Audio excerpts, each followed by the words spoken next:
Hey everyone, welcome back. It's Luis again, walking through how I built my LLM-powered uh, content publishing system. And this is video number 18. So we've gone through quite a few videos up to this. And here this is going to be a shorter one, just going to walk over the callback.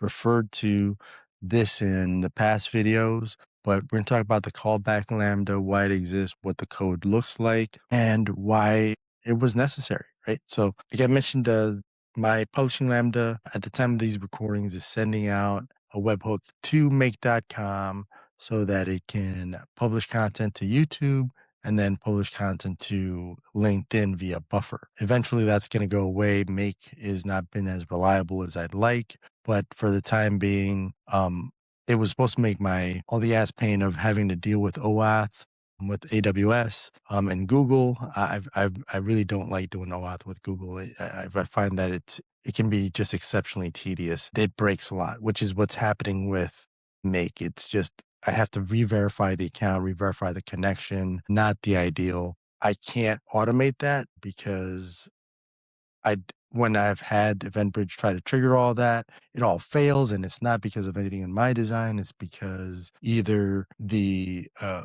OAuth has to be verified with YouTube, and sometimes when that hasn't happened, it'll turn off the scenario, and it just creates an absolute mess. But all that said, why even have to deal with this callback? So this callback will be one of the first things that goes away once we move on to phase 2. The callback exists because, like I mentioned, I didn't do step functions because there's things that are happening in parallel and things that are happening in secret and asynchronously.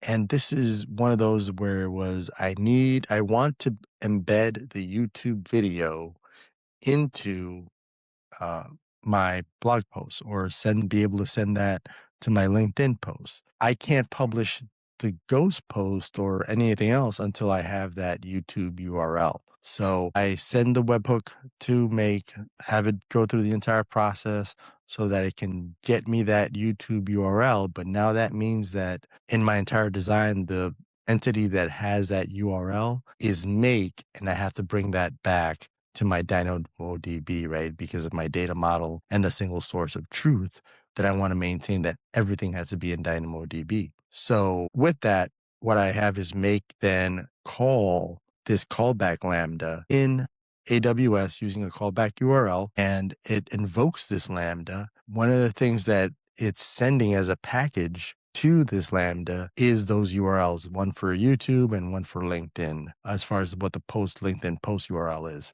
This Lambda then, once invoked, it's as long as it's one of my shorter Lambdas, but most of it is just error handling. It's looking for, make sure that the content ID is in the callback. It's making sure that the YouTube content is appropriate, and then it looks the same thing for the LinkedIn URLs, and it takes all of that, writes it to DynamoDB, gives us successfully updated in the console. This is all logging, being able to make sure that it's available for CloudWatch. Everything is reported. If there's any failures, it'll let me know that as well. So the big thing about this now is, okay, so it didn't invoke any other Lambda because like I mentioned in previous videos, this is the only time that a Lambda is being invoked by something other than EventBridge. This is being invoked by Make. But that's what I don't like exceptions. They break designs. Then you have to keep track of what is not standard. So for this one, I said that's as far as it goes. What I wanted to do now is after the callback URL finishes running and it updates DynamoDB, now DynamoDB streams is going to send a notification over to EventBridge, and that is now going to trigger again the publishing Lambda for that multipass. So that's the big structure here. Callback is part of the design that is, again, just part of this MVP. It was meant to have much bigger legs, but because of everything I just mentioned and the trouble I've been getting with make.com, it'll be sunset here for the bigger update when I do phase 2. So thanks for tuning in. Our next video is going to be number 19, where I'm going to talk about the research and economy agents. So see you there, everyone.